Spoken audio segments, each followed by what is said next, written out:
And here we go. Time once again for the One More Rewrite podcast. I'm Jester. This lunchbox to my immediate left on the big red couch. Hello. Blue? Hello. Hello. Oh, sorry. Alright, this week we're going to be talking a little bit about the Pixels trailer. Fraggle Rock is, well, it's going to have a movie coming out starring Mr. Joseph Gordon-Levitt. And also a little bit about the Transporter Refueled trailer starring a guy I've never heard of called Ted Glass. I'm sorry if I'm saying his name wrong. Sorry, I'm not. We've got our TGFV, thank God for video. Trailer was better than the movie. And a little segment we'd like to introduce here called Movies That Needed a Rewrite. And of course, what have we learned, Lunchbox Brown? So, to kick things off, let's start with the Pixels trailer that dropped earlier this week.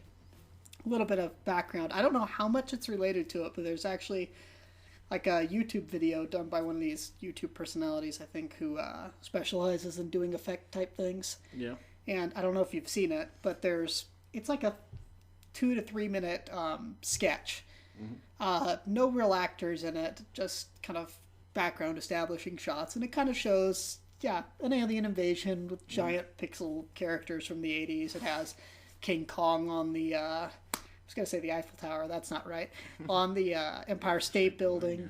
Yeah, not King Kong, Donkey Kong. And it shows like the ping pong paddles destroying a building and Galaga characters and all that. So there's speculation that the movie is kind of based off of this YouTube short. I'd have to look a little bit deeper into that. Anyway, it's... there was also a whole Futurama episode that basically had the same plot. So. No, we can get into that, because I don't know if you'd seen it, but I made a post earlier this week, my little breakdown analysis of the Pixels trailer. Oh, no, I missed that. Okay. Well, yeah, there are people who are also saying that it's based off of a Futurama episode. There's like 2 or 3 different things it could be based off of. But anyway, it's supposed to be this comedy starring Adam Sandler, Kevin James, and Peter Dinklage.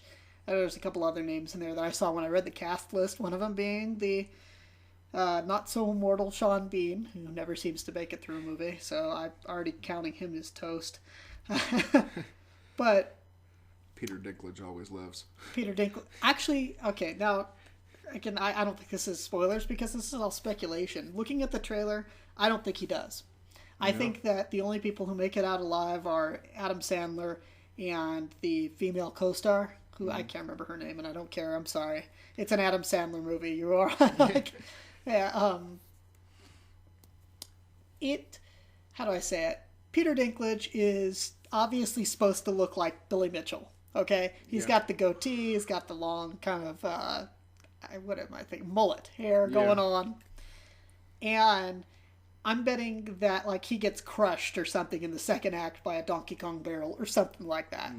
And I'm basing a lot of my speculation here off the fact that in the trailer, the way it wraps up with the Pac-Man creator getting his arm chomped and it starts looking like he's turning pixelated, that this movie is going to be a lot like Mars Attacks, only with pixels, with like 1980s video game characters, because you get this sense that people... I'm guessing that guy is toast, that he dies. I thought you were going to say only not good.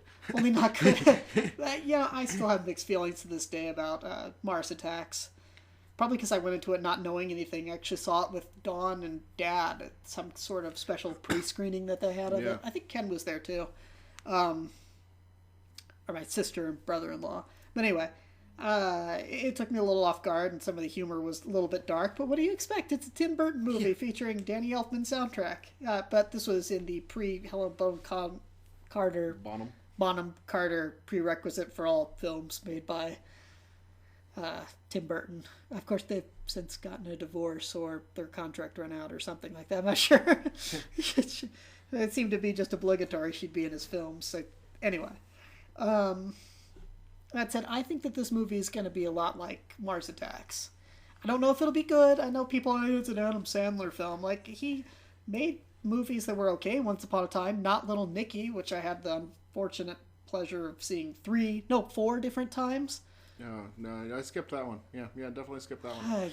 I got paid to see it at least one time. The other 3 times, it was just one of these things that you stumble into. It's like, why is this on again? Like, I know one or 2 of the times that I saw it was on one of those Laser Quest trips. It's like people are like, let's watch Little Nicky. It's like, let's not. Why? Let's not and say we didn't. Yeah, let's not say we didn't. Move on. But yeah. Anyway, I'm thinking it's going to be like Mars Attacks. The effects look good. The effects look cool. I tell you, I saw the trailer. Like, the trailer came on, and I'm like, oh, hey, this looks like Adam Sandler. Oh, man, why'd you have to go and ruin it?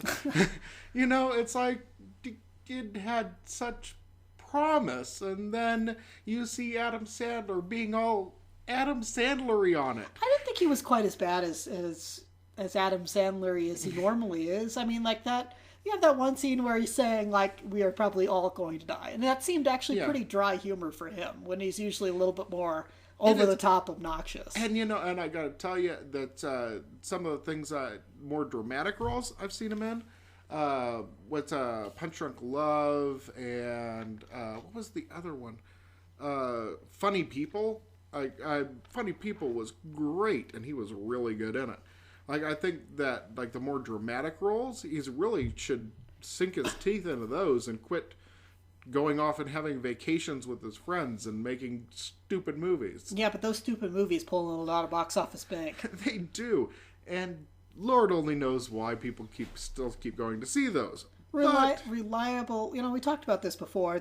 I think that he might be one of the few, I don't want to, yeah, well, let's just say it. He's one of the few recognizable name brand stars, and people know what to expect from his movies. So, like, if you see, I mean, it can be, like we said before, like Dolph Lundgren, Jason Statham, or a slew of other action stars that don't star in as many films as they should anymore, that you know what to expect. You go into it comfortably aware that you're seeing an Adam Sandler film, and, oh, look, there's, like, retro game characters, which...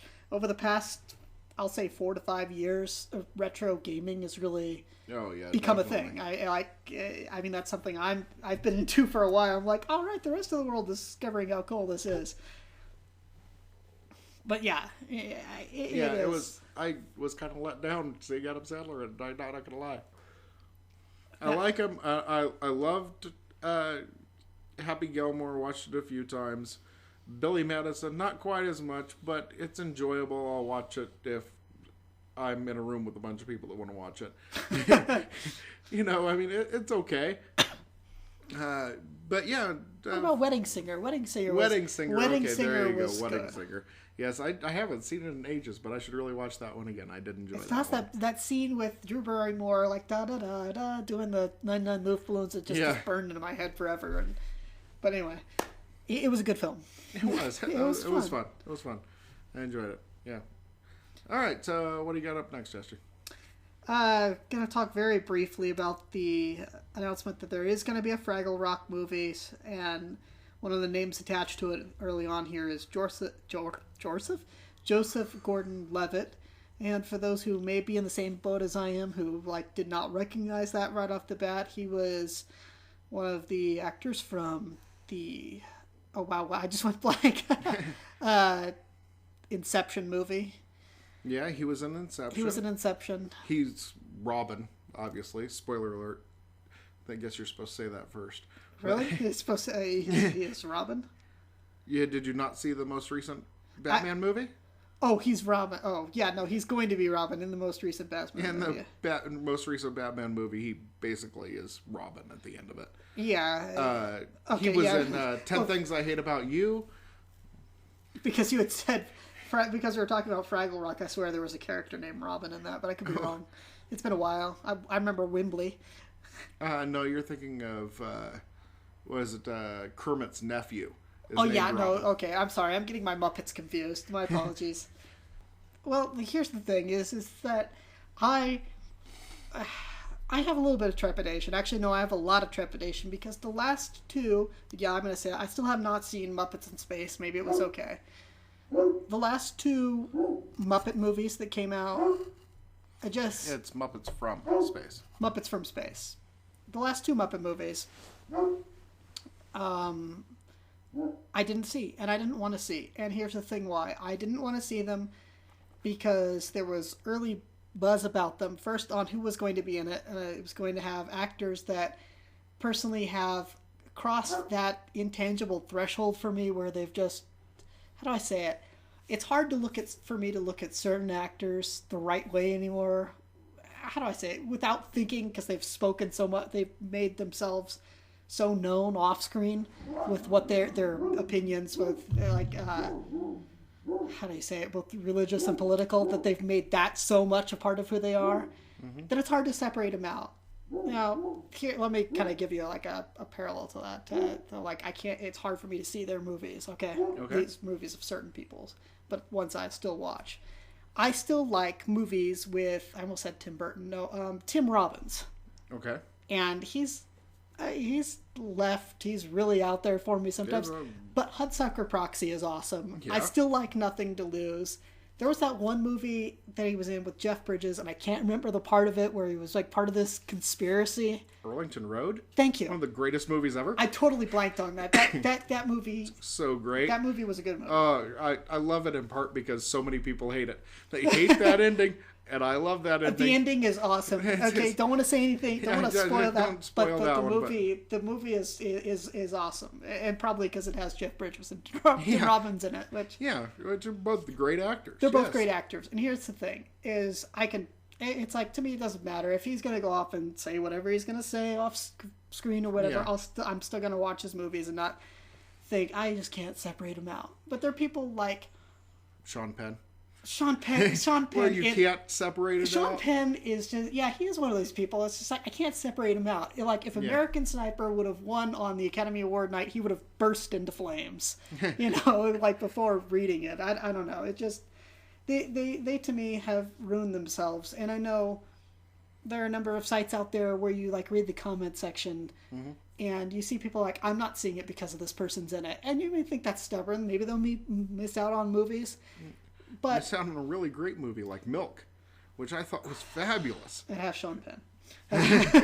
but anyway, getting back to this. So good in it, though. Joseph Gordon-Levitt, maybe I can put up with it, but I'm trepidatious because the Muppet movies had like Ricky Gervais, Tina Fey, and there was like somebody else in it. And I'm just like, you know what? They both very funny people.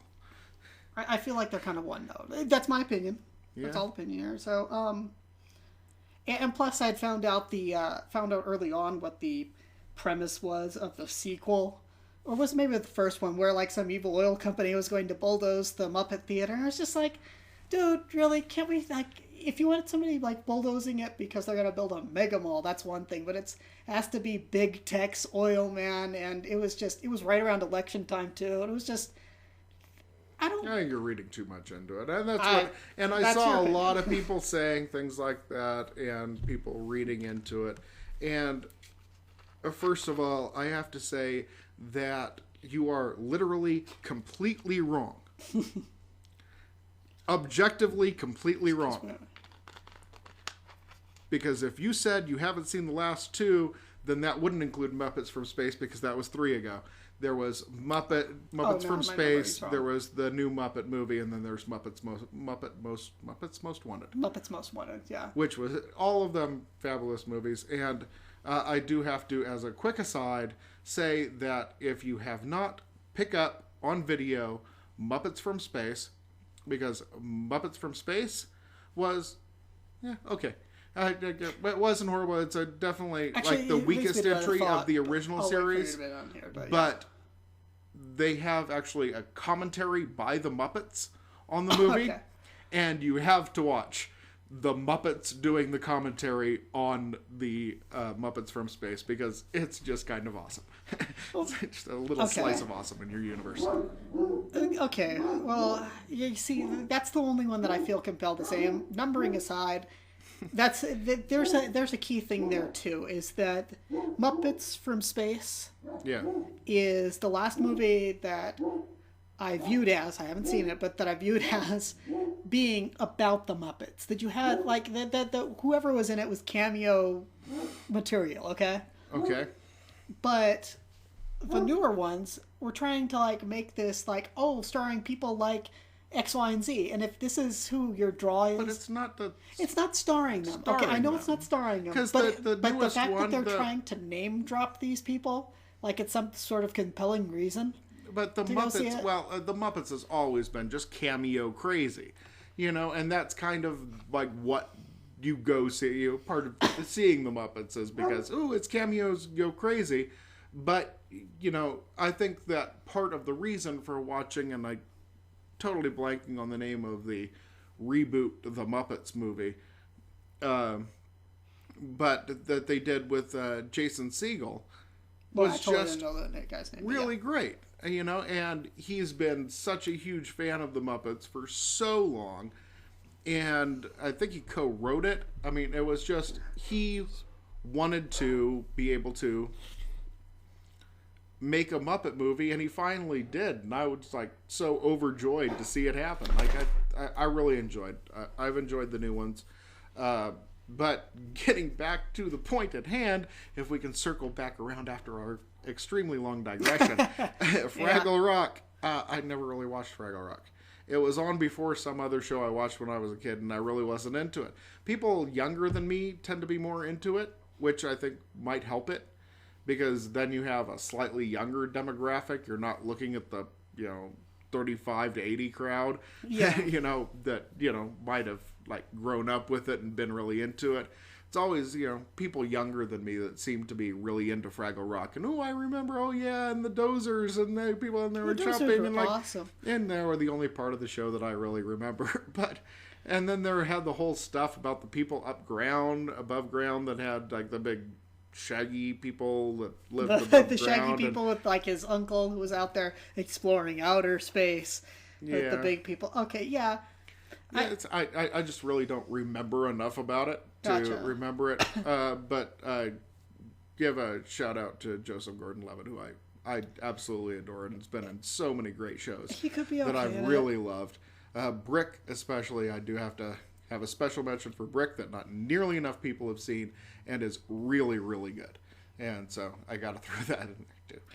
I guess, like I said, the reason I brought up Muppets before was just because the last two underperformed, box office wise, and I go back to that. Whatever you have to say, if there's people like me who have limited income and we don't have the access that we used to. If I would have been still working at the theater and had free movies, I might have gone seen it, even though I don't like those people at all. Like it just they're I like don't want to say don't like those people. I don't know them in person. I don't enjoy watching. Enjoy watching them. I find their humor and whatnot one note, and find their personas in real life a little bit too so off-putting. It's just like I can't divest your person from your character. Tim Robbins. Totally left-leaning. I can totally ignore his views and watch and love Hudsucker Proxy, but that's because he's A-list to me. Okay, when I think C-list TV stuff and you're like out there saying stuff, you got to be careful, because there are people like me who have like, if I have an extra $10, am I going to go see this movie, or am I going to hold on to it and maybe buy myself another retro game rather than see your movie? Anyway. Well, sure, but then back to when you're saying that about Joseph Gordon-Levitt, you barely even know him. You couldn't even remember his name. I barely even know him, but here's going to like to bring it back into focus on the Fraggle Rock, is that I felt like part of the mistake made with the Muppet movie was including actors and kind of letting like name dropping these people. Okay, and just whatever politics junk aside. And this goes back to the purity of the Muppets. I don't care who's in it. I shouldn't know who's in it. If they're really cameos, that shouldn't be something I know ahead of time.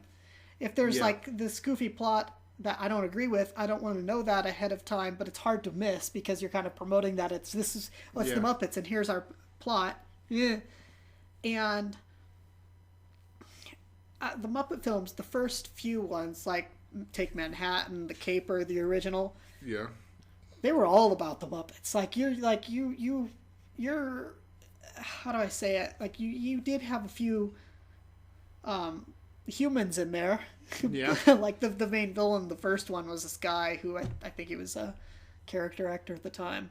Yeah. But it was more about the Muppets, and it just feels now like you're having a little too much knowledge about the people, I guess. It's like, why should I care about who's in it? Like they're focusing too much on the people, and kind of like advertising the cameos rather than advertising around the cameos rather than taking some sort of pleasure. And I may not like Tina Fey, but like if that's what somebody wants to see, like some sort of cameo from her, which then, many people do, including me. Then let that be a surprise to you, okay? Which I think would be great. I agree with you that they shouldn't mention who's being in a cameo in the movie, because cameos should always be a surprise, and nobody should ever know before they see it. If you haven't seen it, spoiler alert, but Beavis and Butthead Take America, or whatever it's called, the Beavis and Butthead movie, there's a cameo with Bruce Willis in the movie, and he's not mentioned anywhere. Don't even think he's in the credits on the movie, but he has a cameo in the movie, and you should never know he's even animated in the movie. So unless you knew that he was there, you wouldn't know. And like you should never know until you find, you go, oh wow, hey, that's Bruce Willis. I recognize that voice. Yeah. Okay. But yeah, like George Clooney's cameo on South Park. It never gets any easier. I didn't like the movie, but that actually made me laugh out loud that they had him in it. That it was actually George Clooney, and I could recognize his voice in that too. Which I made even better. I thought that it was perfect is that his first cameo was actually on South Park was actually as the gay dog, and all he does is bark in that episode. You never hear him say any lines or anything like that. He just barks. So having somebody do a cameo where you have no idea who they are until you find out, like what I thought 5 years later, I found out that it was George Clooney doing the voice just because he wanted to be in the show. Yeah. That's just so perfectly beautiful to me. Instead of having, and George Clooney as the gay dog. Yeah. No, I don't want to. I want to find out later. I want to, like when they pop up in the movie, you go, hey, it's that guy that was in that thing. Yeah, and that's look, it's Danny Trio. And that's one of the worries I have with Fraggle Rock.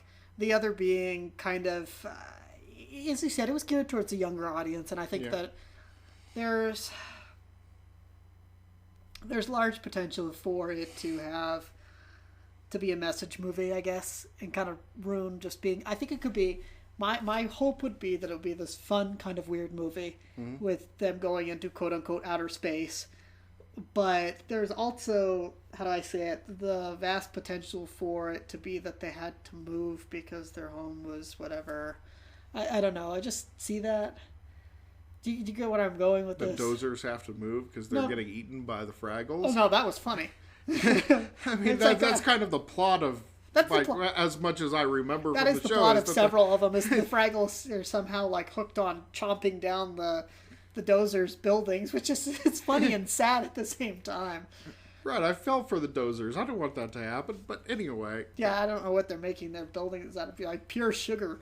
Yeah, it's what it seemed to be, but anyhow. It just, I worry, because I feel like the fact that we know who one of the people attached to it is already takes the focus off the Muppets, and the fact that it could have themes that are a little too messagey, and I say that because of the way the other Muppets movies were, that have like sort of like. I think that the problem isn't that the movies are too messagey. I think that you're imposing too much of yourself onto the movie and not just going with it. I mean, come on, you kind of. There's a movie that I went with that I wasn't sure about 2 years ago. That I was like, it could be this way, but it might not be. It might just be the advertising was terrible. Mm-hmm. Which it was, and I own it now, is a movie called Epic. It was like an animated film that came out a few years ago. I kind of know that it exists, but I don't know much about it. It's a pretty light kids movie. It's enjoyable. It's fun. Nothing like over the top special, but I have memories attached to it because of going to see it with my wife on her 10-year anniversary, and it was way too hot to go do anything. Let's go in the theater and watch something. Which we also saw like a Miyazaki film. They had like some special Wednesday thing where they're showing that. But we saw Epic, and it was... The new Miyazaki film isn't a kid's movie at all. Oh, no, gosh, no, this was something from 2 years ago, and I can't remember what it was. So, It was clouds movie. Whatever There's something that with the was. clouds and the girl at the port or whatever. And I'm totally blanking on it. But anyway, Wind in the Clouds Epic or whatever was a it movie that pleasantly surprised me because the advertising made it almost look like it was going to be some sort of weird Fern Gully clone. Because you have this forest and woodland creatures and people trying to figure out what they're all about. And I'm just like, I want to know what this movie is. I'm willing to take a risk because it could be bad advertising. Because when you see ads for Fern Gully, you don't have any doubt about what it's about. And I saw it. It was enjoyable. And I felt bad that the advertisers of the film did such a horrible misservice to this film that was actually kind of fun. Okay. Again, not over the top special, but like I like to think I don't impose too much. It's just when you read stuff. I think that you tend to. I think that you get turned off too easy by something that doesn't fit with your political ideology. I think that you maybe step not, but back when you too quickly from that. You know, if I'm going back to the you can't see me rubbing my fingers back together. It's like I don't think it was as much of an issue when I had a bit more money and had a bit more ability to see the movies. But when I'm feeling how the rest of the states feel, like if I have disposable income, I'm going to be a lot more picky and choosy. I kind of might say, who knows? Fraggle Rock doesn't come out for a couple more years. It could be something my little girl wants to see, and I'll go see it with her. But I don't know. Okay, well, last up with the trailers that we wanted to talk about was going to be Transporter Refueled, and we'll talk a little bit about the Avengers trailer. Like another trailer that dropped this week for the Avengers. I'm not sure, which would you like to talk about first? Let's go with the Avengers. The Avengers? Okay. Just do a quick thing on the Avengers, because there's been a few Avengers trailers out now. So we kind of got a little bit of an idea of what's going on in the show, and kind of seems like it's setting it up for the what's the one that got the World War coming out?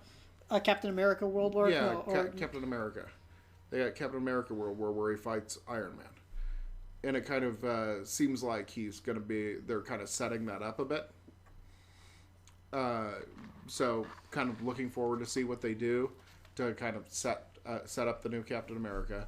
But also was really happy that when I went and actually just was rewatching the new trailer that just dropped this week, before we started, and went, is that James Spader? You just realized that's James Spader? I just for some reason didn't click in the previous trailers when I heard him talking, but I went, wow, how is that not exactly perfect? Because you would think that something like that, you big evil menace character, you would want James Earl Jones. Like, you want, booming, evil voice. But to go with James Spader, who just has kind of that he has more calm, silky voice. Yeah. That can be a lot more menacing if done well. It is. And he always does. He's done so many great shows. I get the impression that they're going to modulate it some of the earlier trailers, and that might have been why you didn't know also, is because his voice is modulated a bit in some of the other... Well, and probably, because he is supposed to be kind of more mechanical, so they may modulate it a bit. Yeah. But I think but the most recent trailer, it's just straightforward James Spader. Yeah. Which is totally creepy. Because he has that kind of, you're going to do what I tell you to. Without, kind of imposing his will. It's just you're going to go along with it, and you have no choice in the matter, so you might as well just do it. And he has that kind of inflection, that kind of the ability to give that to it of yep, you're just going to do it, and you're going to like it. Yeah, there was the one before this one that dropped this past week where he's talking about how he was built to create hope, and that he thinks that that's the thing that he's going to take from humanity first. And it's that's actually pretty well read. How do I say it? I'm cautiously optimistic. Cautiously optimistic with this movie, but there was I don't know if it's me or if it's that they're getting smarter. I'm going to chalk it up to I'm getting a bit smarter.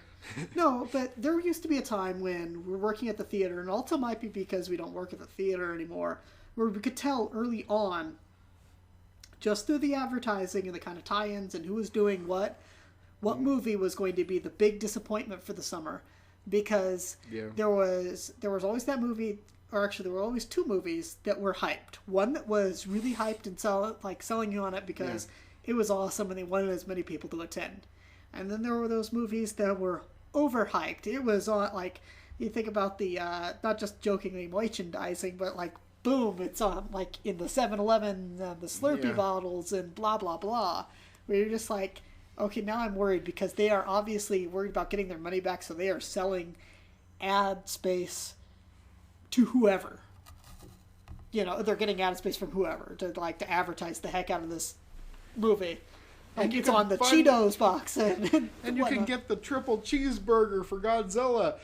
Actually, I don't think it was Godzilla's before that. There was one they had a triple cheeseburger at McDonald's. It was, I want to say it was Spider-Man 3.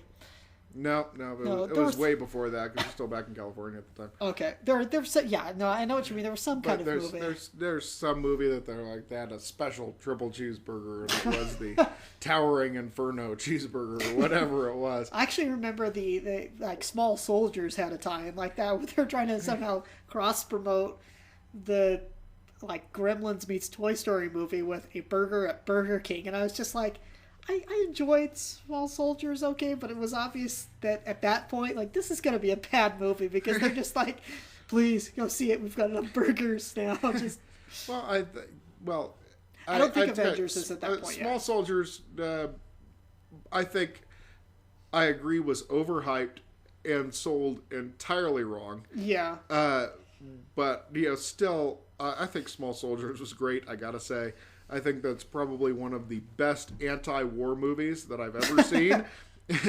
Like, really, if you want to make an anti-war movie, if you want to see a movie that like is totally anti-war, that Small Soldiers will sell you. I mean, that's the anti-war movie to kill them all. But yeah, anyway, great movie. But I digressed. Anyway, that's fine. But yes, happy that they got James Spader's voice in there, and I'm looking forward to it. Cautiously optimistic. I mean, it's going to be big. Things blow up. Stuff gets stepped on real good. They're going to... Big Battle of New York. They're going to destroy a lot of buildings. And then S.H.I.E.L.D.'s going to have to come in and clean everything up. Except... There is no more S.H.I.E.L.D. There is no more S.H.I.E.L.D. Unless Who's going to clean up? I don't know. The Transformers. They'll bring the Transformers in and just... Yeah, after seeing so many big budget Hollywood movies, it's like, if you're in a big city, you're just toast. You're pretty much safe in the side country kind of backwater places for these places, for these kind of events. Yeah, Kansas is fine unless you're in Tornado Alley. Yeah. Yeah, unless you're I was gonna say, unless you're a late 1800s female with a small terrier, then you're pretty safe. And I think Mars Attacks, actually, to bring it back around. Yeah. Alrighty, real brief. Going to talk about the Transporter. I don't know what to call this. Remake, sequel, reboot. I don't know. The important part is... kind of in there is it's there in the title that it's a reboot. Refueled. It doesn't matter. It doesn't have Jason Statham, so who cares? I'm sorry. It may seem like that, but Jason Statham was the Transporter. And watching this movie, I mean, it starts off the trailer with, like, hello, this is the Transporter, or something like that. Hello, are you the Transporter? Are you the Transporter? And it's like, that's so stupid. I know the Transporter movies themselves aren't exactly clicking along with high intellectual dialogue and whatnot, but how do I say it? There are certain levels of dumb that you can take from an action movie before... You're just like sitting there going, this is not how I would have. I don't know. I'm already sickened that Jason Statham isn't in it, and the fact that the lead in it just is this weak-chinned kind of looking person who I can't buy that he's doing these moves that Jason Statham had done in the previous movies where he's kicking butt and taking names. He looks like the kind of person who not to sound crude here, but he looks like a male escort service arm candy more than it's the stubble. The stubble. It's the all the wrong people are wearing beards these days, and that guy's one of them. It's like the stubble does not sell me on the fact that you don't have a weak chin hiding under there, and pretty boy features. I know that sounds horrible, but I don't care because it doesn't have Jason Statham. The trailer doesn't sell it well to me. I loved the Transporter series, even though it had flying cars and vast stupidity. Yes, well, okay. Oh, okay. They should have named it something else. Yes. You know what? Even if you just drop that Transporter part out of it and just call it Refueled, I'm good. I'm on board. Fine. You know? It's going to be a stupid action movie. It's basically the same plot as Transporter, but yeah, whatever. Yeah, I'll go along with you. Yeah. But that being said, as my friend Nick said, when we saw Gone in 60 Seconds, the remake, not the original, watching the remake with Nick Cage, and we were having, it's all, it's not bad, not actively bad, but what he said was, it's all fun and games until the car starts to fly. Yeah. You kind of, you're along with them until that scene at the end of the trailer where the car flies into the... You're like, really? Well, that was Nick Cage's only moment to be Superman, okay? He gets to fly for a few minutes. He has to be in a car, but he gets to fly. At least we have the pictures of him in the Superman outfit that we can laugh at for eternity. Let's not think about that. Okay. Wipe that. Wipe that away from my memory. Forget we mentioned that. Okay, yeah, no, I know it's all fun and games till the car starts flying, and I take it you're talking about Transporter 2, was it? Where he flips the car upside down to grab the bomb off the bottom of the car and flips back in? Okay, yeah. It's just ridiculous. It's ridiculous, but I think that's ridiculous fun because they put so much effort into making this obviously stupidly over-the-top thing real. Like, nobody in the creative process said, hey, wait, hold on right here. It says, I'm reading that right. Okay, car flies upside down and the bomb is dislodged. Are we sure we want to shoot this? Yeah, we have the budget. Okay, good. Let's make this happen. Yeah. Cut, print, yay. Well, I think that I guess, I was actually talking about the scene from the end where he jumps into the boxcar at the end. But I guess I wasn't remembering the scene from Transporter. Oh, I guess they do a lot of stupid stuff with cars. They do a lot of stupid stunts, but he's supposed to be this big buff guy who drives awesome cars and drives them awesomely. So it's part of the conceit is that he can will the car to fly if need be. And it kind of is, I guess, Transporter. Well, after the first one was played pretty much straight. The first one was and then they straight. kind of started to go a bit off the rails and it started getting into big hit territory where it's just kind of... Big Hit was funny, though. It's a hilarious... one of my favorite action movies of all time. But it is really purposefully over the top where, no. Just no. That couldn't happen. But it kind of... You just go with it and let it go and, swim with it. I think that the biggest problem with it is that they named it Transporter and got the guy with the right accent. That's pretty much the only reason I can imagine they hired him is that he's got the right accent and sounds a little bit like Jason Statham. Yeah, and it's how do I say it? Doesn't quite have the deep gravel, but he's got the same British accent. And so, whatever. Yeah, but I think it'll probably be stupid fun. It's just annoying that they had to call it Transporter. I'm kind of on that because it's like, how I say it, there have been a number of movies where you see them and it's obvious they wanted somebody else in that role. Like, what was that ping pong movie that came out? Balls of Fire, that had, Christopher Walken, and it was all about this ping pong, extreme ping ponging. It was obvious that they wanted Jack Black in the lead role, but they got Jack Black light. Yeah. And give me a Jack Black type. It's like they weren't willing to shell out the money for Jack Black, which in itself just makes me facepalm saying, it's like, why are you talking about him like he's big money? But yeah, it was obvious that they wanted a certain person, but let's get somebody that's sort of like him. And I see that here with this Transporter Refueled. It's like maybe they thought, oh, Jason Statham's getting kind of up there, and we want to get somebody who's younger, who's kind of like it. Give me a new Jason Statham, somebody like Jason Statham light. Just get the right accent. That's all we care about. No, we can. He's got to have that gravitas. Okay, well, and I think that's probably going to be on your brain the whole time that you're watching it because they decided to call it Transporter again. Yeah. And I think that if they hadn't called it Transporter, you would have been totally on board and went, hey, this is kind of like Transporter. I enjoy this. Maybe. But because you called it Transporter, now you're still wishing Jason Statham was there the whole time. That, and I go back to the analogy there, is this that I can't be fooled, so to speak. Like when I know you wanted a certain actor, even if they had just called it Refueled, not called it Transporter, and had tried to make it a certain way, like it's supposed to be a Transporter clone, I would have said, no, it's pretty obvious that you wanted Jason Statham, so you got the closest thing you could find in the supermarket aisle. Like, oh, it's like, it's local brand of Transporter. Yeah, it may not be as good as like the big name brand, but yeah. Generic Transporter. Generic Transporter. Nobody goes to the supermarket to hunt down a bag of Doritos and says that the knockoff is just fine and dandy. Thank you very much. They're burritos. The burritos.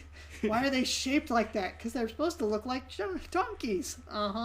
Nobody wants that.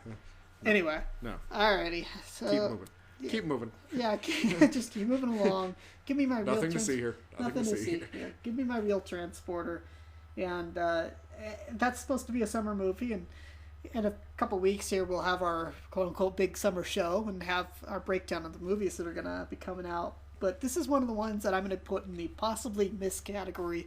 Save your money for popcorn for the other movies that you're going to see.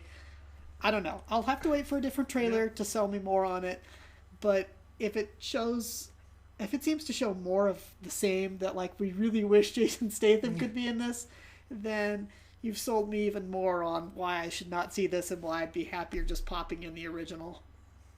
Right, yeah, just rewatch the original and turn up the sound real loud, yeah. Yeah. Yeah, I can see that.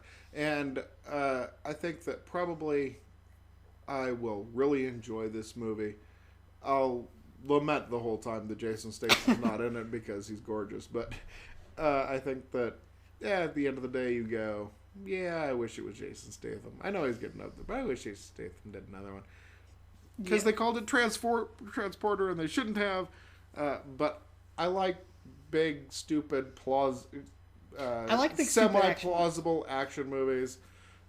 So I'll go along with you. I'll watch it. Probably wait for video, because I usually do these days. But yeah, it's not one that I'm dying to see in theaters. Yeah, if it's one that like if it's something that other people want to see and say, hey, let's go see this, then maybe. But it's not one of those ones that I'm going to make special.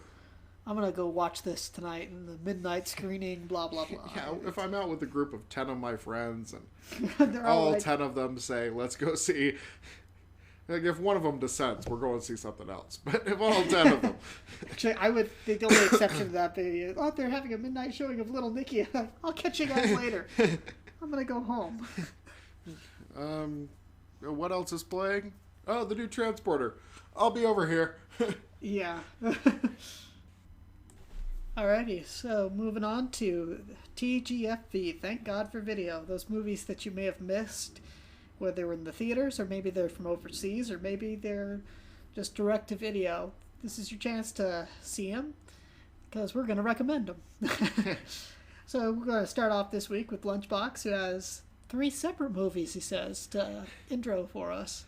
Well, not necessarily 3 different movies. So before I get into the movies, I do have Thank God for Video, because I just recently found out that the entire series of The Many Loves of Dobie Gillis is available on video, and everyone should watch that because it is absolutely one of the best sitcoms ever made. Yes. Like, I did actually happen to watch, there have some episodes up on YouTube, and so I was dying to watch and wanted to see if there were even like segments of something on YouTube, and there was actually like full episodes up there, and so I watched those. But and watched a couple episodes, which, just incredibly, so, like, even better than I remembered it. It is just so well done, and just really, like, it's, like, everybody thinks of, like, the breaking the fourth wall in the sitcom. Everybody's like, well, yeah, Saved by the Bell. Like, and you think of, and you kind of, even when watching Saved by the Bell, I'm like, oh, this is kind of like they're remaking Dobie Gillis. Except, and I like Saved by the Bell, don't get me wrong, I enjoyed it. Still enjoy occasionally watching an episode here or there. But it is not like just Dobie Gillis nails it. You've got Dwayne Hickman, who's just fabulous in there and just nails every beat. Like, I'm really surprised, like, how good he is. I forget the name of his dad. The guy who plays his dad is just great. I gotta kill that boy. I gotta kill that boy. I just gotta, just gotta. Yeah. You got Bob Denver, of course, as the proto Beatnik. Like, before they even had a name for Beatnik, Maynard G. Krebs was there. Like, he was, like, he said he was the Beatnik. Yeah. That kind of defined what Beatnik was. You got Tuesday Weld in all her glory. Just gorgeous in that. Who's Warren Beatty? I was gonna say Warren Beatty's in that. Warren Beatty, yes, like in one of his best roles. Just really nailing it every time. It's like really just so superbly acted and so well done. And you can finally, because I've been searching for years and just happened to recently look up and see, yes, Many Loves of Dobie Gillis, the entire run is available on video. So I have to start out with that. I know it's not a movie, but it's awesome. That's the whole purpose is thank God for video. We want people to see shows. It doesn't have to be a movie directly. But stuff that they might have missed. Definitely. Watch that. Watch it all. Watch it like 20 times because it's awesome. But anyway, getting back to the movies. So my recommendation this week is one of the best movies of all time. It's probably my top 3 of all time. And in order to have it not take up most of my top 3, I'm counting part 1 and part 2 as one movie, because it should be. Red Cliff. Okay. It's made by John Woo. And it's the movie he always wanted to make, which is always a terrifying prospect. I was going to say, and now you have me sitting here going, yeah, Battlefield Earth was the movie John Travolta always wanted to make. And Sidekicks is the movie that Chuck Norris always wanted to make, and so many others. There's a reason nobody let you make that movie for so long, is because no, it's no good. Like a kid playing in traffic. No, honey, that's a bad idea. And they kept telling him for so long. But finally, John Woo was one of the greatest directors ever. I mean, is made his magnum opus and released it. It is there is the original, the international version, I should say, is split up into 2 different movies. As a whole, it's 4 hours and 48 minutes long. Okay. I sat down one night and watched it back to back. I was going to say, it's sort of like a Netflix binge, only bigger. Yeah, except that, yes, just this one incredible movie with all of the John Woo all over it. I mean, just these big sweeping shots, and of course the birds flying and everything, and just so much going on, and just so deep and awesome.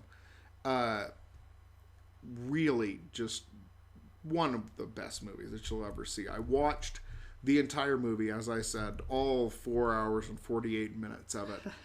And after I watched the movie, I wanted to start it again and watch it again.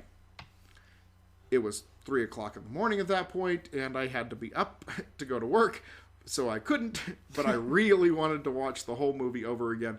It is so well done. It's based on the Battle of Red Cliff, back when there were the different empires and they were being consolidated, and the emperor was coming down trying to consolidate all of the different empires together and trying to make one great land out of everything and trying to beat. And there was this giant mythical battle of Red Cliff, which is historical battle, and all of the ins and outs and the betrayals and everything is just, it's really totally superb and incredible. And if you look it up on Rotten Tomatoes, you'll see that it only has 86%. And I'll tell you why. Because when it was released in America, it was released as the theatrical version.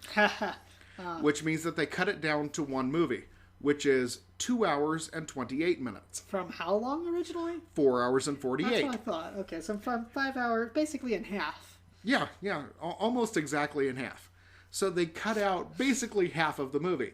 And all of the reviews, all of the negative reviews, are all talking about why they didn't tell you about this part. Why is this cut off? Why aren't they telling me about this? And I started because I checked out the reviews many years ago, back when it first came out. When it first came out on video, I'm like, why are there so many negative reviews? I'm like, oh, they're all talking about the theatrical version. That's half as long. It doesn't tell you everything. Yeah. So don't bother with the theatrical version. Watch the international version. Watch the full, nearly 5-hour edit, because it is probably one of the best movies that you will ever see. And after saying all of that, I will say, I'm sorry, you can't watch that movie. Because it's not available anywhere. The only way that I was able to get the full movie was because I used to be at Blockbuster, and they had it at Blockbuster, and I picked it up when I was there. You can't get it. It's not available on Amazon. I have no idea where to find it. So, I apologize. One of the greatest movies of all time, you might not be able to see it. Well, you see, the point of this segment is to recommend something that people can actually go see.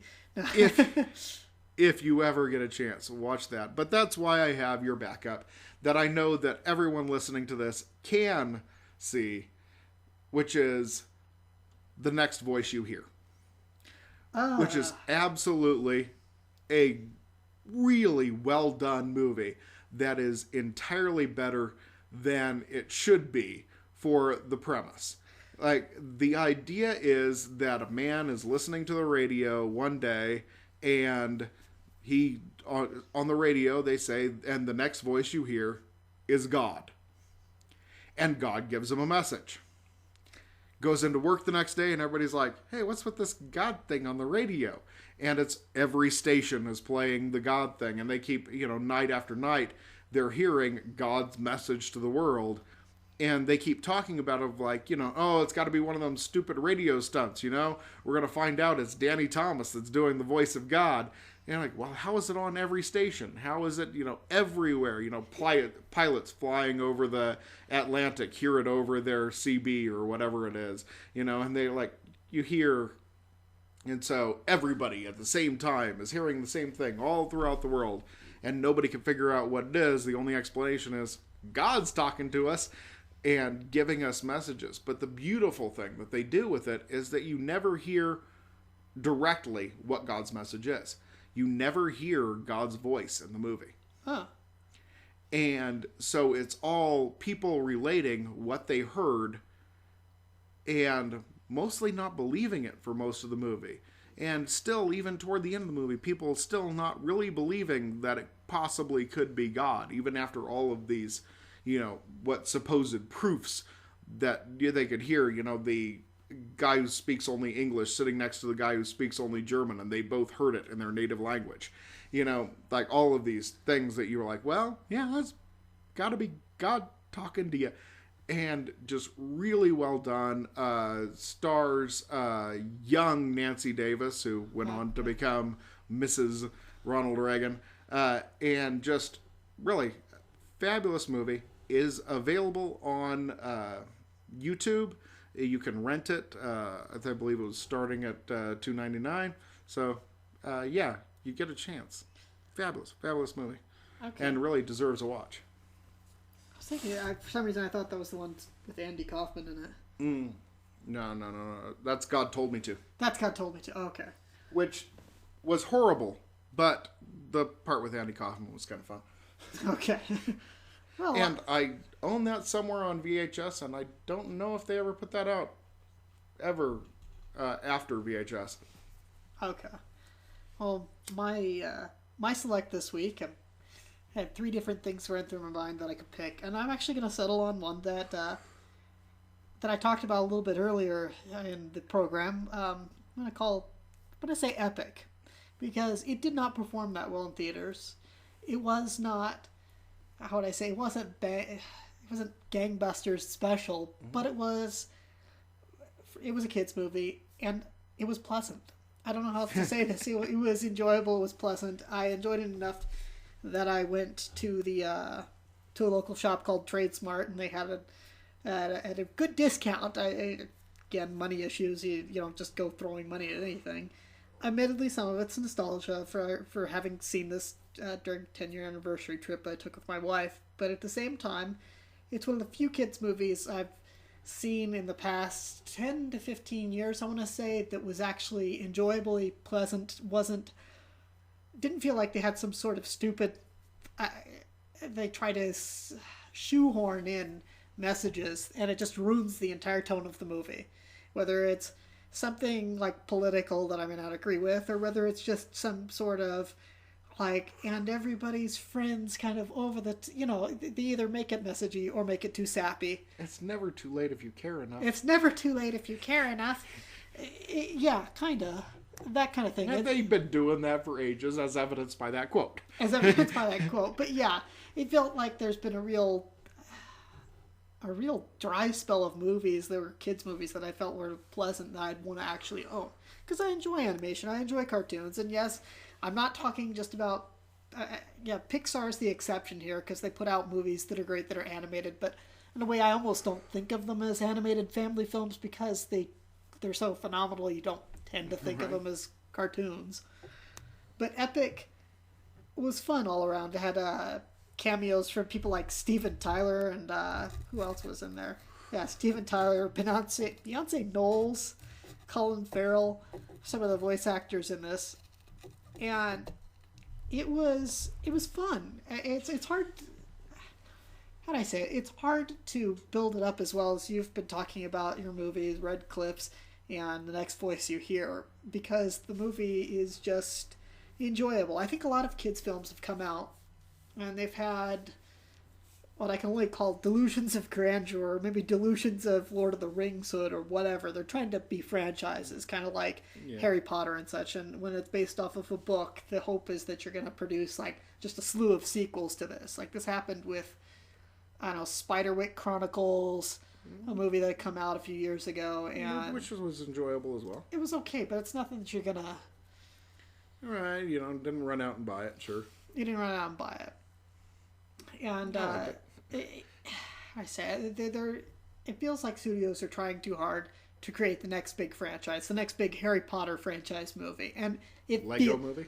Yeah, it feels like it. Okay, there's some of these things that just feel like it. You go in, you watch it, and it's just obvious that they were really hoping that this would go okay, see you next time in the movie that we'll never have a sequel to, Well, yeah, and I super hate when it's totally set up for the sequel and there's no sequel. There's no sequel.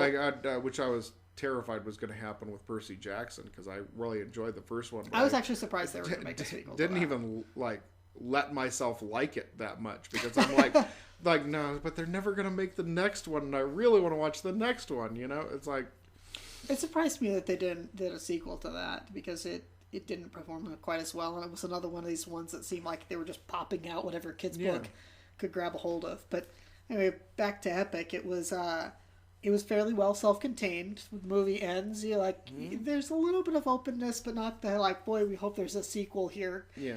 It did a good job of world building. You have the world that we know and see, and then you have the world of these woodland creature people that they're not creatures really. They're basically miniaturized people. And it did a good... I really know very little about this. What is it about? Okay, this girl goes to live with her dad. They're obviously the mom and dad have divorced, which I don't understand why they always have. Like, there's some other whatever trauma in the family. But anyway, she goes to. It needs some conflict, of course. Yeah, but that's not the conflict. Part of the conflict is she doesn't believe him. She thinks her dad's a kook, and this is part of the reason that her mom left is because her dad is obsessed with there are these people in this whole society that we can't see that lives just out of sight within the wooded area right where we are. And he finds what he thinks is evidence, and it turns out that it is evidence of like this miniature society living just beyond sight. And it's neat because they explain that part of it is that they have they don't make it so that they're sped up lives, but that their existence is a little bit faster than ours, so you couldn't understand what they're saying. Sounds like bugs or squeaks and such because they're slightly faster than us. And to us, to them, we look like slow, stupid giants because we're just trundling around. But yeah, the conflict comes from she doesn't believe him, and she gets shrunk. And I don't want to say too much about the plot. Basically, gets shrunk and drawn into this world that she didn't believe existed, and has this little bit of conflict here of like, I feel like such a heel. I didn't believe my dad. Yeah, there's this big action adventure kids movie thing going on at the same time, but there's also kind of a little bit of conflict of I wish I would have believed my dad. Now here I am stuck, and he's looking for her frantically, and he's ready to give up what he's like, look at this. She probably ran away because I was obsessed with this thing, and now he's ready to give it all up just because he wants to find her again. And again, it's just a kids movie, but it was pleasant. It was done well, and it had a bit of like these father-daughter relations that didn't feel like for being in a movie about the littles, basically here it didn't feel forced. It didn't feel like we're contriving whatever, like her genuine like, I hate you for having caused our family so much strife for obsessing about this weird thing. And again, enjoyable. It wasn't, the trailers made it look like it was going to be some sort of weird Fern Gully knockoff thing, and it wasn't that at all.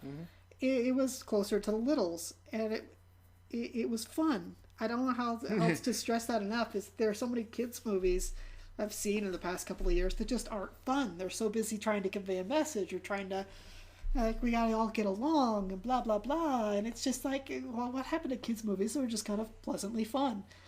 It may not be a movie that you're going to, I'll say this up front, I don't think it's for everybody. I think some people might find it somewhat forgettable. Because there's no big wah. The animation's good, and the Steven Tyler, like, he doesn't play a huge role in it, but he's funny. He's obviously like one of these people, like, if you had the camera actually on, we'd just be chewing the scenery and just enjoying it. But there are funny moments in it, and it's he is good. Like, he was good in Be Cool. Okay. But yeah, it was a fun movie. I enjoyed it enough to go get it. I would recommend going to grab it if it's probably like on the discount shelf somewhere, because unfortunately it underperformed.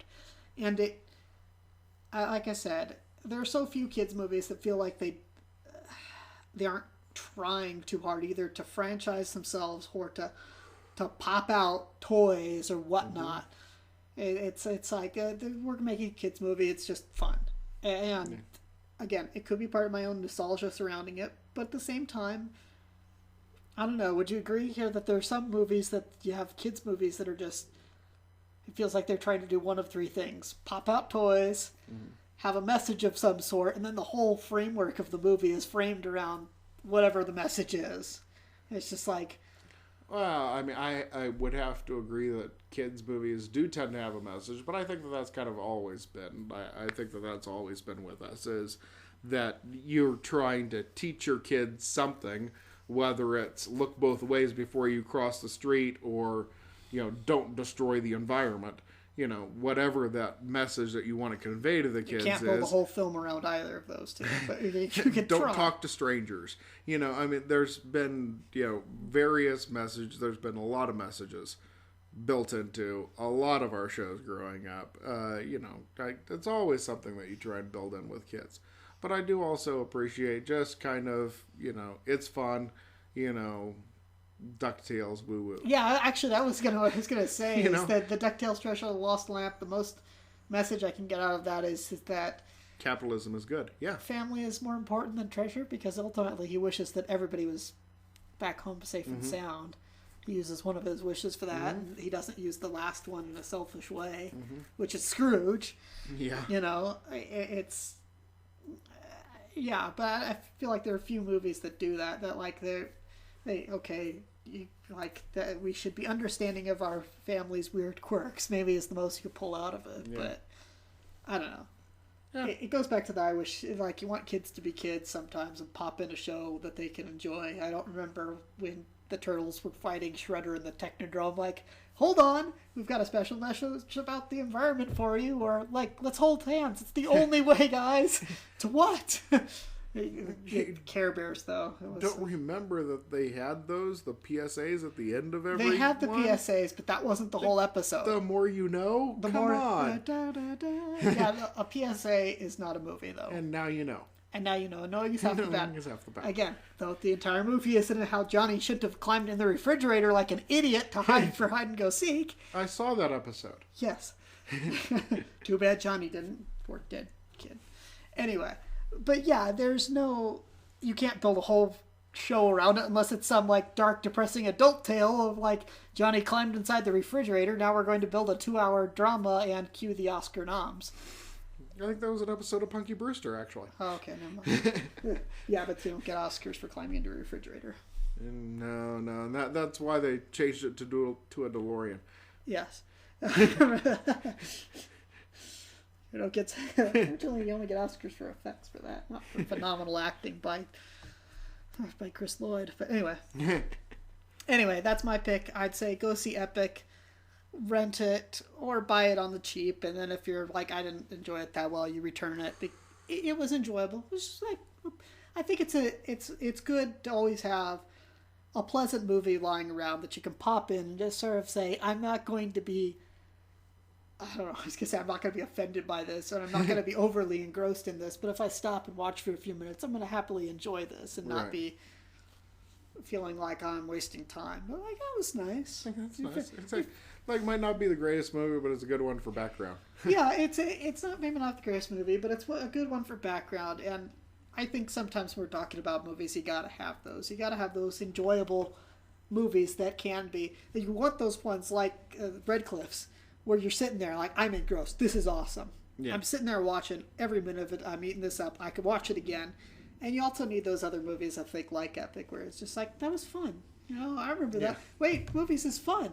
Yeah. You know, hey, just, I don't know. That's just how I feel about it. So, all right. Alrighty.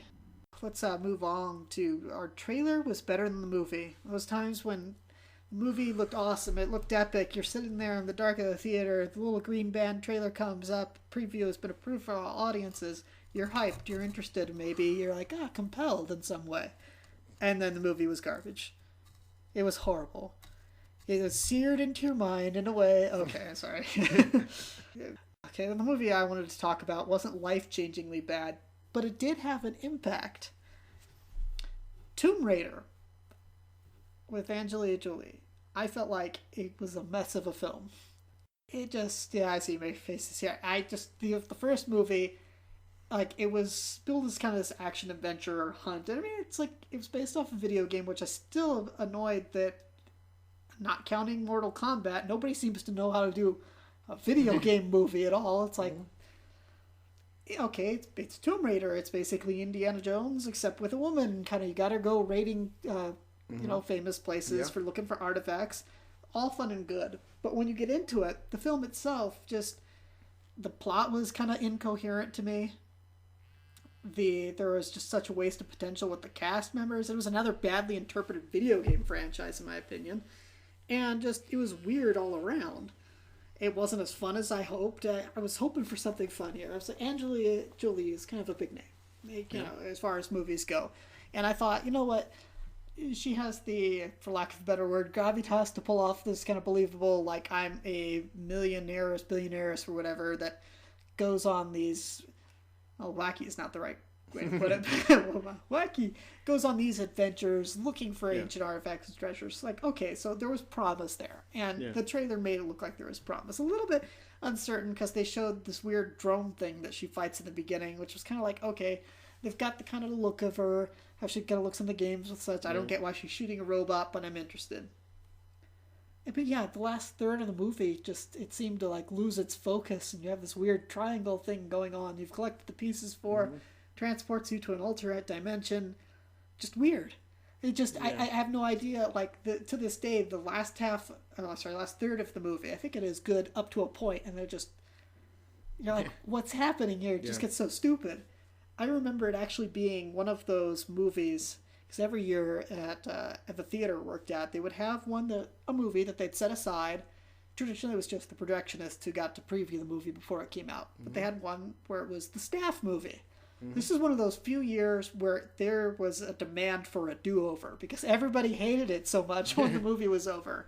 It was just like, why? This was our fun movie release of the summer? Like, they're gonna, like, thank the staff? You don't thank a staff by having them watch Tomb Raider. Now, again, I don't think it was horrible overall, but it was just the build-up for it. It's, again, one of those ones that I would qualify as the hype leading into it kind of gave me that feel of, like, I don't know how this is going to be, but it's getting me more leery the more we see hype-wise approaching the film. But, yeah, I just, up to a point, it was okay, and only okay. And then it just totally fell apart for me. I was hoping for so much more. And it just... I don't know. Again, I don't know why video game movies are so hard for people to do. Why it's hard for them to, like, just follow along with the plot of the game itself. It's almost why I would never want there to be a Legend of Zelda movie. Because it's like, look, there are some games out there that have won... it's one of the games that it's won acclaim for having a great storyline, like Ocarina of Time or... Twilight Princess. I know you're not much of a gamer, so I'm just throwing it. But if you look, people like the stories, or Majora's Mask, which is more infamous, or people know about that one more now because the re-release came out. But it's like these games have good storylines that, for whatever reason, the directors and writers say, "Oh, well, we can do better than that. That's just a video game." But video games have become $1 billion industry. Right. They're bigger than the movies. They're bigger than the movies these days, and have bigger budgets, bigger expectations, bigger downfalls when things go wrong. So and this movie's a bit older, but it's. But then the one video game that has no plot, essentially, is the best one. Yeah. Really, Mortal Kombat is the best. Mortal Kombat is the best video game movie because it's refreshingly light on plot, which is perfect because it's not exactly like the video game has a whole lot of plot. Okay, bad guy for some reason, tournaments decide the fate of the world, whatever. I mean, even the characters poke fun of it. They're like, so a handful of people in the leaky boat are supposed to defeat. Yeah, basically. Okay. And... Sorry. Awesome movie. And Christopher Lambert is just also a scenery tour, but a fun scenery tour. Yes, and exactly what the movie needs. It's what the movie needs. Yes. And there are a number of points in there. It's not the rating you want, it's the rating you need. Yeah, basically. And there's wonderful moments in there where you could tell they made contact and they just left it in. Yeah. There's like a fight between Scorpion and the guy playing Johnny Cage where he actually boots his head to the ground and you can see that, because I remember hearing commentary for it. They decided to leave, like, if we accidentally make contact, we're leaving it in because we want this to look real, and real means blood and hurt and pain. But anyway, Tomb Raider, it was good casting, bad writing, although I also didn't like her squirrely sidekick guy servant thing that they always try to put in the funny comic relief. One of the most annoying instances of I'm the comic relief ever in a film. Not ever, but one of them. One in a long lineage of like, oh, you're the comic relief. Yeah, certainly Jonathan and the Mummy movies is definitely a glaring example Jonathan of the Mummy I movies, am so obviously the comic relief character. But he's a fun comic relief. The point of comic relief is it's supposed to be fun, not like, I'm the comic relief. Like hi, hey, look over here. I'm doing wacky things. Basically, yeah. And the reason Jonathan worked is because he flip-flopped from serious to funny to serious. Yeah. Because if you watch him, he has the serious moments in there, and it works. I get you. But this one is just obviously relentlessly, I'm the comic relief. And again, that's my trailer was better than the movie. build up, was hoping for something, and you're watching it in the first few minutes, you're like, oh, gosh, it's over. It's like, it's only 5 minutes in, it's over. All right, trailer was better than the movie. Okay, so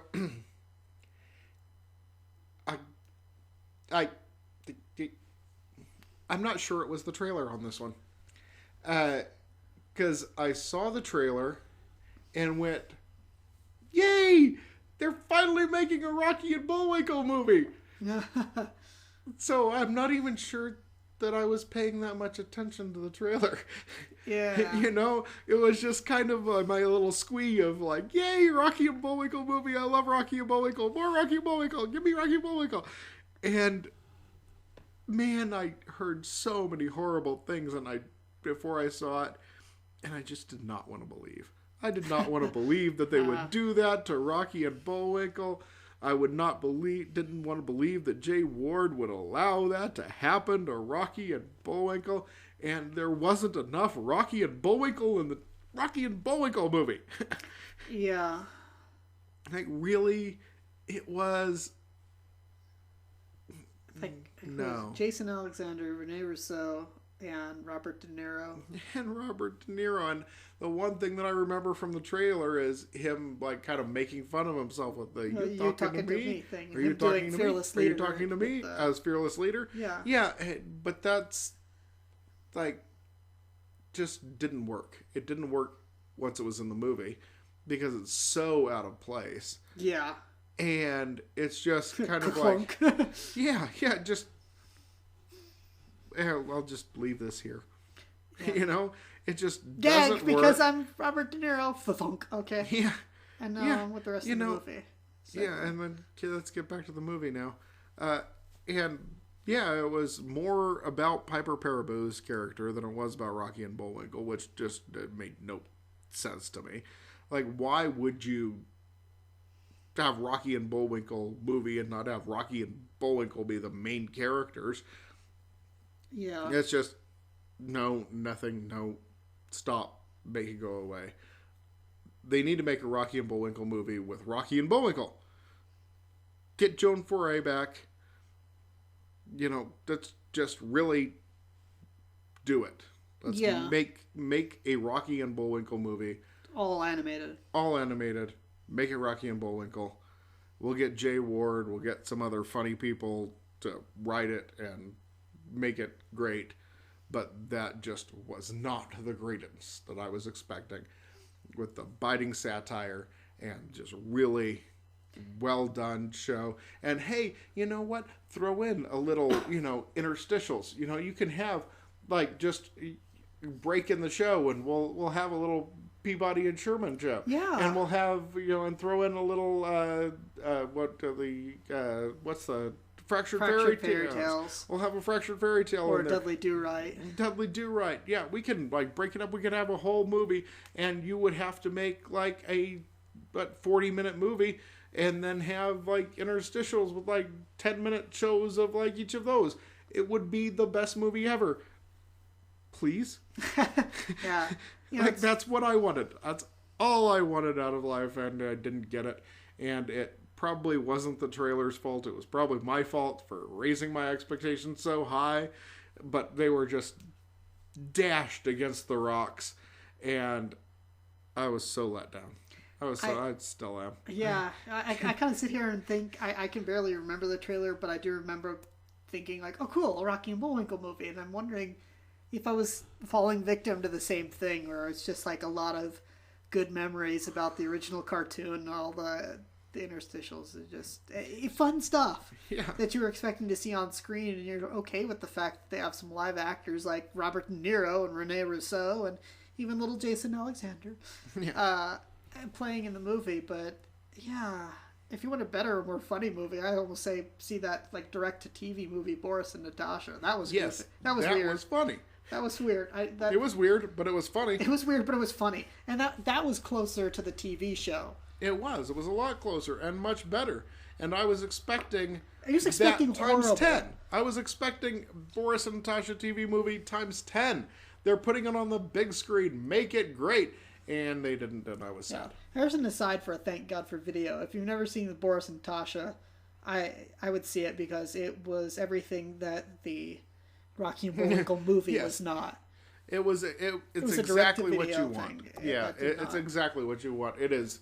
And it's 10 times better, and the Rocky and Bullwinkle show should have been better, but the Boris and Tasha show was. It just nailed it, killed it. Watch that one. Never watch Rocky and Bullwinkle. Yeah. No matter how cute Piper Perabo is. Another ruined childhood brought to you by the Hollywood Movie Machine. Sorry. Maybe we could try it again. Hollywood loves reboots. Hollywood loves reboots. Yeah, this time with Michael Bay. Boom. Boom. Antlers More of Destruction. Explosions. Get that plot out of here. Movies that needed a rewrite. We wanted going to keep with our theme here of rewriting things. We want to talk about movies that we saw that were enjoyable, but also lacked something, and maybe they suffered at the box office because of it. Maybe they just didn't quite click as well as we were hoping. Maybe we left the theater or turned off the stream not quite as satisfied. They're just like, I was hoping for more. And not in the kind of way where the trailer was better than the movie, where you're just like, that was horrendous. You destroyed my hopes and dreams. But just like, I could have tweaked that a little. Give me a chance at the script, please. Yeah. Is it too late? Could have made that better. Can we refilm that? Hold on. I've got an idea. To kick this off, I wanted to start off with one that I actually like. I know it wasn't well received. And I think it kind of made it harder to make the follow-up happen. But The Chronicles of Riddick. I love the Riddick series. I love Vin Diesel. And I could have accepted the stuff in the movie with him as the head of Necromongers and the kind of odd side story that they had going on.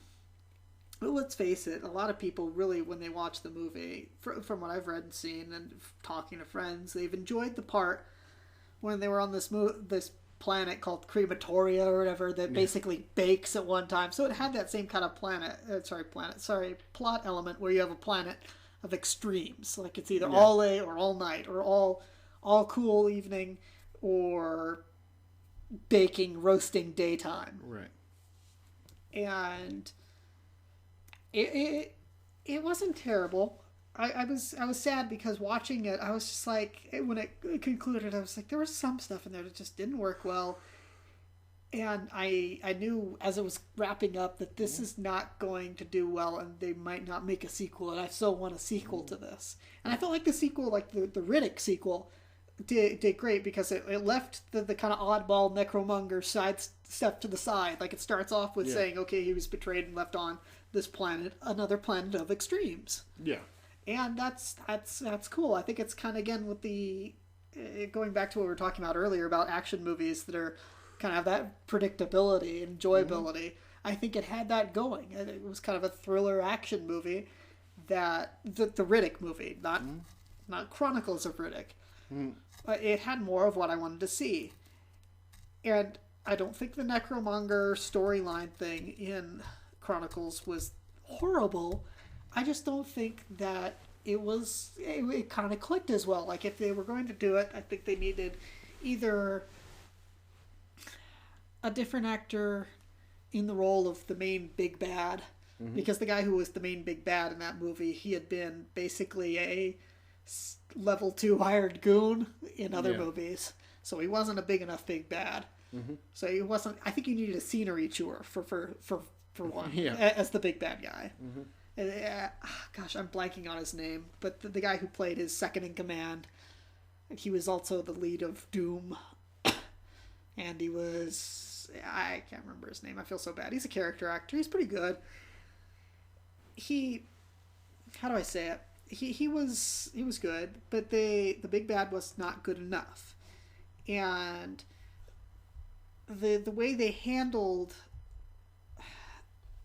Riddick's relationship with a supposedly aged version of the girl that he knew from the first movie wasn't. It was, I don't know how else to say it. It was kind of fumbled. Yeah, as well, because you didn't feel that kind of connection for them, and it's supposed to be like a big brother, big little sister kind of relationship. Yeah. And I think usually when people talk chemistry, they think sexual chemistry or something. But yeah, no, there was no chemistry between the two. I could not buy that this was the same character. I know it was a different actress, which I can't remember the reason why they got a different woman to play the part, but him and her, it wasn't working, and they needed either to recast or rewrite the scenes, because it was not. Again, I do not fault that slightly odd storyline. I think people were expecting more of the extreme planet with extreme situation stuff, which is why that section of the movie is what people seem to love.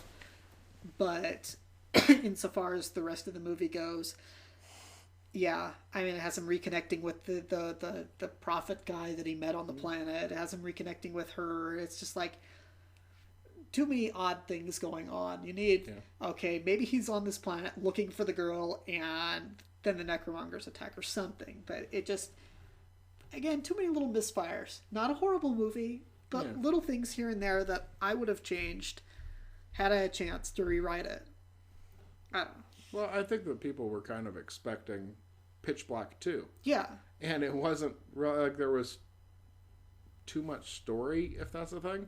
Yeah, you know? That's what it is. I wanted it pared down. It wasn't that the storylines were necessarily bad, or like the story of this race going through the galaxy conquering things was bad, or that him reconnecting with the guy was bad, or him reconnecting with the girl was bad.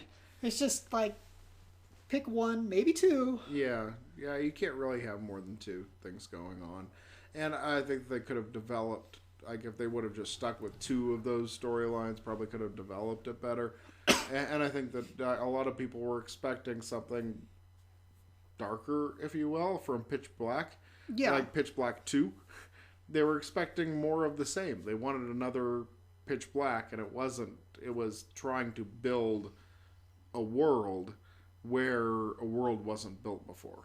Yeah. You know, which I think was kind of needed to pare it back, which I think that Pitch Black 3, if you will, kind of did. Basically. You know, kind of like pared it back, and it was just, you know, him against the crazy people trying to hunt him down.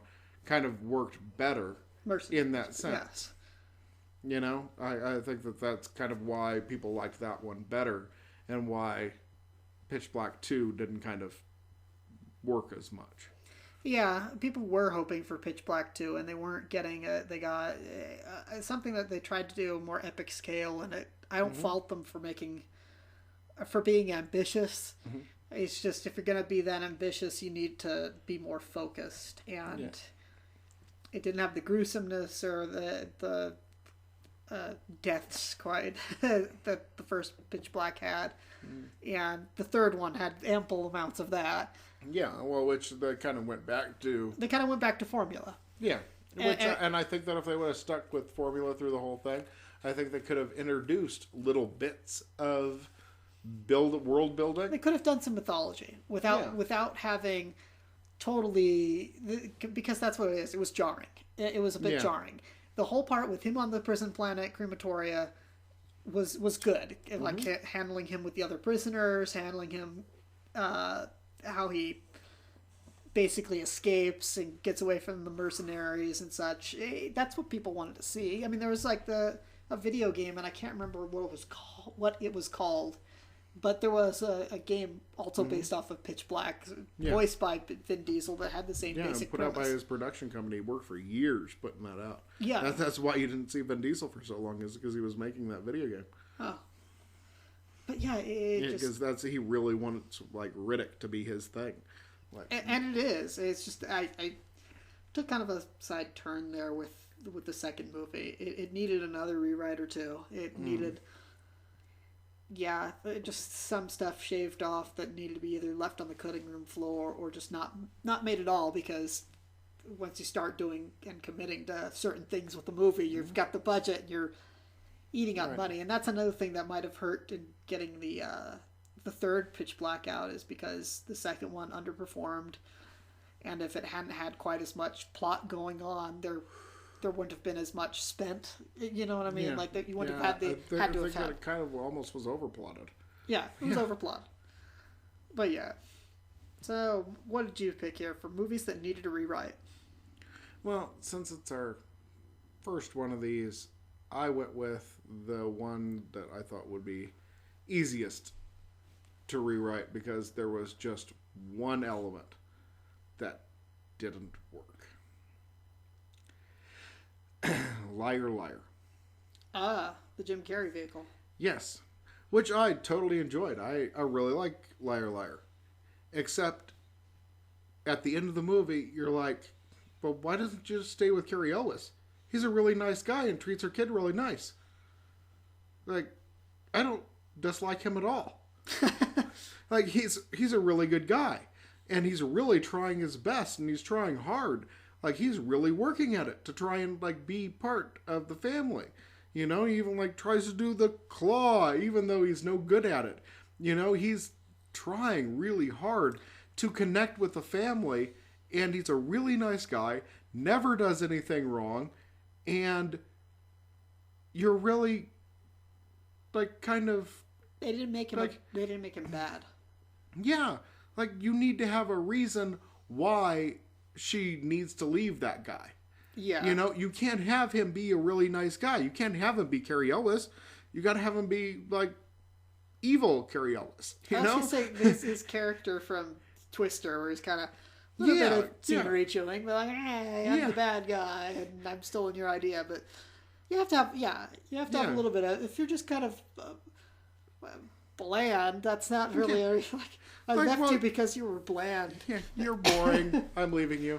Like, no, you can't do that. Like, that was the one thing for me at the end of the movie. I was kind of like, but why is she leaving the nice guy for this guy that's been treating her like a jerk for so long and just decides that he's going to be nice for now? Yeah, you know, like, this one magical day. Well, maybe that was part of it. It was supposed to be like this one magic day, but yeah, no, I agree. Like, he's got to be kind of a jerk. Yeah, you gotta have him like maybe he's like secretly telling the kid he's gonna send him off to boot camp or finishing school. Rather than... exactly. It's like, I'm gonna send you to boarding school in Alaska. You know, it's like you've got to have that, and like she doesn't know, but he's really secretly a jerk. You know, like she. Oh, that's an overdone trope, but at least it would have been a little. But at least it would have made sense. At least it would have given me a reason. I'm sorry, you're not Jim Carrey, and you're boring. Yeah, see, like that's not enough of a reason for me, you know. But does a girl really need more than that? You know, it may be enough for some people, but not enough for me. I needed him to be kind of a jerk and her not to know it, in order for me to go along. And the rest of it's kind of a trope. I mean, it's all just silly anyway. Have a reveal scene where it turns out that even though Jim Carrey's character is a horrible liar, but this guy's a worse liar because he was planning to send her kid off to boarding school in Alaska, and he had 17 mistresses on the side while he was planning to marry her or something. Like, yeah, there you go. He's got a girl on the side. You know, that's enough. Give me something. Give me some reason to not like him. You know, something that he's doing behind her back that she doesn't know about, so she can still think he's a good guy. But we all know he's really a jerk. You know, like we kind of but you need that, because otherwise at the end, you know, he's going along on the taxiway and like he's acting psychotic, trying to catch up with screaming and yelling, and he's saying something about, oh, but you're the only one for me, honey, while he's got a girl in the back, of course, that. Then I go, okay, go back to Jim Carrey, but they didn't do that. They didn't give me any reason not to like him. And so at the end of the movie, they give you more of a reason to dislike his character, because he ditches the kid's birthday party to sleep with his boss. Yeah, exactly. Like I need more of a reason not to like. I'm like, at the end of the movie, like, much as I enjoyed it, I was like, why is she going back to him? Wow, this woman's a glutton for punishment. Like, there's something wrong with this lady. She should really stick with Liar, him. Liar 2. Yeah, they got a divorce anyway. Yeah, because he was kind of a jerk. Because he was kind of a jerk to begin with. Yeah, exactly. That never fit on the marquee. Kind of and then, well, I'm not going to say ruined it for me because I enjoy Liar Liar and I thought it was, a fun movie and it's got a lot of funny stuff in it. But the ending just kind of didn't ring true for me and kind of like left me feeling a little cold because I'm like, no, why would you leave him? Because you needed to make him a little bad. Just, one more rewrite, maybe two, just kind of like tweak his character just a little bit, just so that I don't like him. And then I'm okay with everything else. Like the rest of the movie works just fine. As long as I don't like Cary Elwes. But I really like Cary Elwes. We still have fond memories of him. Even when he was the bad guy in Twister, I still have fond memories of him as the Dread Pirate Roberts, as Wesley and Princess Bride. So it's kind of hard. You have to make him the character in Twister. He has to be a scenery-chewing villain or doing these really wacky things behind the lady's back. Or else it just... but why would she leave Wesley? Yeah, exactly. Exactly. For this guy, an admitted liar who only tells the truth if he's got a magic spell on him. It's like, what's your... Why would you do that? Why would you leave him for this? And Anyway, I feel like it's just evidence that sometimes you have tropes that are there for a reason. Mm-hmm. Like, it might feel a little cliche, but at least it serves its purpose. It does the placeholder thing. Like, right. Okay, maybe you could have thought of something a little bit more inventive for the character, but it doesn't need to always be like this brand new spanking idea for the movie to work. Sometimes right. Just a basic, like, he's planning to send the kid to boarding school and has a mistress on the side. Yeah, and just that little bit would have made everything else work for me, Like, I had, good movie overall. It was just that one thing made the ending a little hollow. Because you don't want it to end. You don't want her to go back to Jim Carrey at the end. No, but this is a really great guy that really wants to, like, help you out and really wants to help raise your kid and, like, he's a really great guy. Why are you leaving this really great guy? And it kind of... Yeah, it makes the whole movie a little sad, actually. Like, he did the best he could. What are you doing? Oh, alrighty. So, what have we learned, Lunchbox Brown? No McFly has ever amounted to anything in the history of Hill Valley. Another Back to the Future. Well, you get told a lot of times that there's reasons why you're not going to do anything. Why there's something wrong with you, or maybe there's something right with you, and there's one thing that you need to be doing, and what you should be doing, or which way you should be going, or why you can't do things. And you really need to figure out what you want to be doing. And all those people that say nay, tell them to shove off. You just need to move on. Do you. Be that thing that you want to be, and don't let people tell you that just because of the history that you've had, or where you've been, or where you've come from, or any of that makes a difference. You've got to go for it and do your thing. And when somebody says to you that no McFly has ever amounted to anything in the history of Hill Valley, you know what you say to them? Yeah, history's gonna change. Exactly. Well, thanks once again for tuning into the One More Rewrite podcast. We look forward to seeing you next time around. For Lunchbox, I'm Jester, and we'll see you then. Bye-bye.